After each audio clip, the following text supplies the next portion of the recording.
Imagine you're waiting to interview for the job of your dreams. You're wearing your best suit, and every hair is in place. You've done your homework, you've researched the company, and you feel prepared to answer any question that might be thrown your way during the interview. Or imagine you're standing in front of your senior leadership team, ready to give a big presentation. You have a strong working knowledge of the subject matter, and you've rehearsed the presentation for the past several weeks. You feel prepared for anything that might come up during the meeting. And then it happens. Your heart begins to race, beads of perspiration breaking out on your forehead. And you might think what I'm describing is a case of interview jitters or stage fright. But if you're like me, you know these are signs of a panic or anxiety attack. I've been in both of these situations. I have frantically tried to calm my racing heart and ignore the perspiration dripping down my face, hoping the interviewer or the audience didn't notice, or that if they did notice, that they would be compassionate and not say anything. I've suffered with panic and anxiety attacks for as long as I can remember, but I was not officially diagnosed as having panic attacks and social anxiety until I was 43. Until I received my diagnosis, I thought my behaviors and reactions to things were simply a part of how I was wired. I had gotten so used to the attacks that I accepted them as part of my human condition. The worst thing about my panic and anxiety attacks is that when they happen, they are front and center for the world to see. When the attacks happen, my face flushes, my heart races, and I perspire profusely. And the more conscious I am of the visible displays, the worse the symptoms become. It is challenging to maintain a sense of professional decorum when it looks like you are caught in a torrential rainstorm or just finished running a marathon. I knew that there was something wrong with me, but I had no idea what it was. I knew I was struggling, but I ignored it. I would tell myself to toughen up and that other people had it worse than I did. There were real people that were struggling in the world, and I had no reason to complain. The panic and anxiety attacks wreaked havoc on my physical well-being. I was suffering from insomnia, my heart constantly raced, and I was overeating. Like many people, after receiving my panic and anxiety diagnosis, I was afraid to share the information with my employer. Because you see, when I began my career, the mere mention of struggling with stress or mental health could get you sidelined from a key assignment or a promotion, or branded as weak, or viewed as unable to handle the responsibilities of your job. The company I worked for never gave me a reason to be concerned to share this kind of information, but the messages I received early on in my career stuck with me, and I did not want people to think that there was something wrong with me or that I somehow couldn't do my job. At the time I received my diagnosis, I was leading the organization's human resources and training departments. Being in a leadership position and being in a highly visible role added another layer of complexity and stress to the situation. I would play scenarios over and over in my head about sharing my condition with my employer, and them questioning my ability to successfully lead the people operations of our organization. By catastrophizing the situations, I made things worse, and I began having panic and anxiety attacks randomly at work. I realized I needed professional help to cope with my panic and anxiety attacks the day that my boss came into my office and asked me for a report. I'd provided this report in the past, and producing it was not a big deal. She didn't assign a deadline, and there should have been no issue in getting her what she needed. But when she made the request, my heart started racing, and I could feel my face flush, and within seconds, perspiration started pouring off of me. My boss was so great and so compassionate.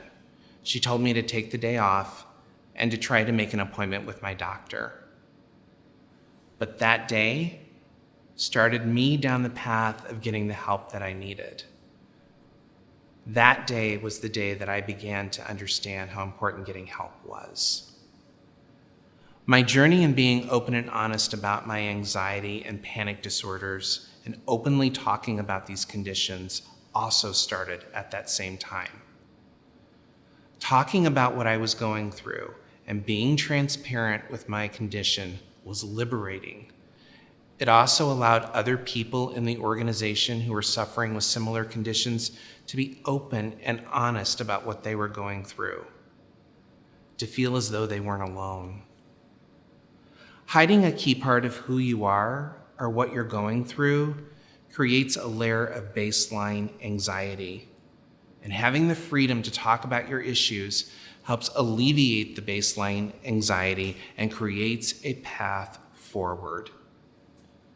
I used my experience to talk with and coach managers on talking to their employees and their teams about the importance of mental health. Even though most organizations acknowledge the importance of employees taking care of their mental health, people still feel stigmatized in admitting they struggle with mental health issues. Most people keep their health conditions private. More importantly, they keep them private because they do not want to be perceived as somehow lacking in their ability to do their job. You can easily see when someone is healed from a broken arm or a broken leg, but it is difficult to observe if someone has healed from a mental health concern. Leaders in particular can make having these conversations difficult, not because they don't care, but because having discussions around mental health and well-being is uncomfortable for a lot of people. Disclosing that you suffer from social anxiety or panic attacks or any other mental health challenge is an incredibly brave thing to do. Sharing this level of personal information with your manager or coworker can leave you feeling incredibly vulnerable. But you have to do it. In order to receive the help and get the conversation moving in a positive direction with an employer, you must at some point share what you're going through. Leaders must create an environment where employees feel safe, that they can share this kind of information before a disclosure takes place. Leaders are responsible for creating safe spaces for their employees, and leaders must do more than simply talk about creating a safe environment. A leader's words must match the actions. If there's a contradiction between the words and the actions, the employee is likely going to back away from offering any information related to their mental health for fear of reprisal. And they may suffer in silence.